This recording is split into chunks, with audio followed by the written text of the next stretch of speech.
அன்புள்ள சகோதரர்களே, சகோதரிகளே, இன்று நாம் ஒன்றாக சிந்திக்கப் போகிற விஷயம் மிகவும் ஆழமானதும் நம் வாழ்க்கையை மாற்றக்கூடியதுமாக இருக்கிறது. தேவ தயவு நம்மிடம் இருந்தால் அது நம்முடைய வாழ்க்கையில் எப்படிப்பட்ட மாற்றங்களை கொண்டு வரும்? ஒரு சாதாரண மனிதன் கூட தேவ கிருபை வந்தவுடன் எப்படி புதிய மனிதனாக மாறுகிறார்? இந்த உண்மையை நாம் தேவனுடைய வார்த்தையின் வெளிச்சத்தில் பார்க்கப் போகிறோம். சகோதரர்களே, இந்த உலகத்தில் பலர் முயற்சி செய்கிறார்கள், உழைக்கிறார்கள். ஆனாலும் எல்லாருக்கும் ஒரே மாதிரியான பலன் கிடைக்கவில்லை. ஏன் தெரியுமா? ஒரே காரணம், தேவ தயவு.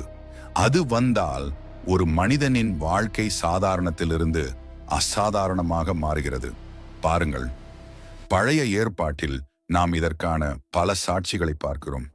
நெகேமியா ஒரு சாதாரண கோப்பை பணியாளர், யாரும் கவனிக்காத ஒரு மனிதன். ஆனால் தேவ தயவு அவன் மீது வந்தபோது அவன் இதயத்தில் ஒரு பெரிய பாரம் வந்தது. ஜெருசலேம் சுவரை மீண்டும் கட்ட வேண்டும் என்ற ஒரு தாபம். அவன் ராஜாவிடம் நின்றபோது அது ஒரு சாதாரண உரையாடல் இல்லை.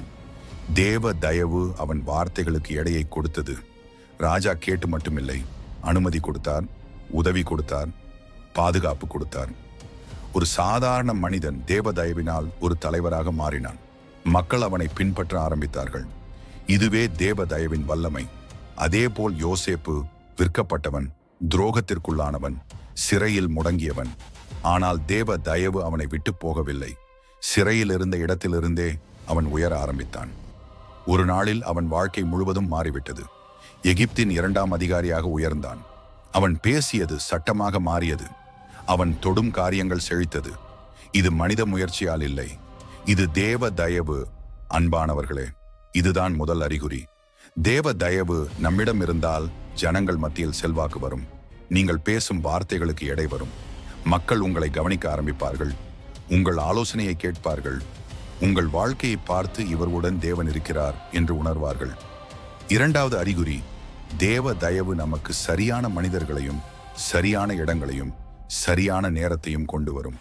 நாம் தேடி தேடி கிடைக்காத வாய்ப்புகள் தேவ தயவினால் தானாக வந்து சேரும்.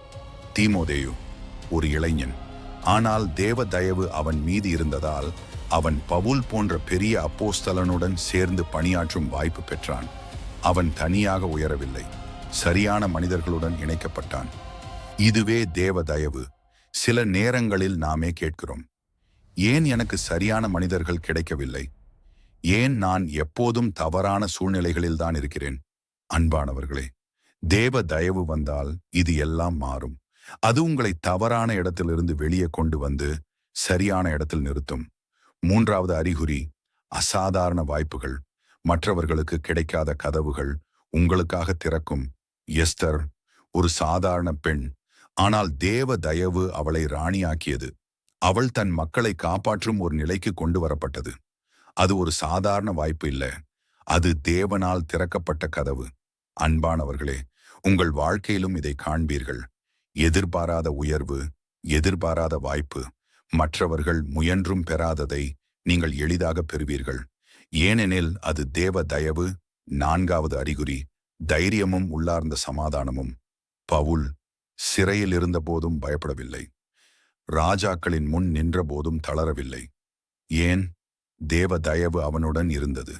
தானியேல் சிங்க குகையில் இருந்த போதும் கலங்கவில்லை. அவனுடைய உள்ளத்தில் ஒரு ஆழமான அமைதி இருந்தது.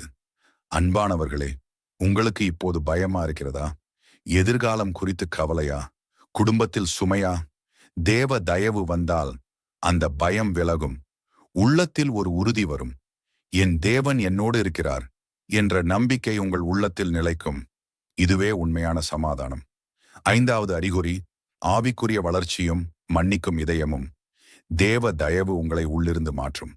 பழைய குணங்கள் மெதுவாக விலகும், புதிய குணங்கள் உருவாகும். யோசேப்பு தன் சகோதரர்களை மன்னித்தான்.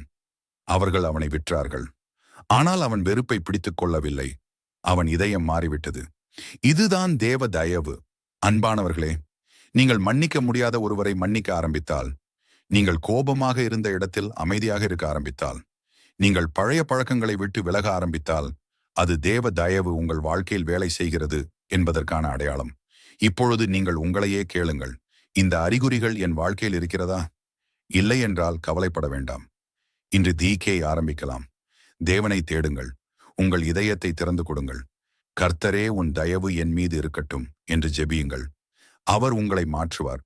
உங்கள் வாழ்க்கையை உயர்த்துவார். உங்கள் குடும்பத்தை ஆசீர்வதிப்பார். ஒரு சாதாரண வாழ்க்கை ஒரு சாட்சியாக மாறும்.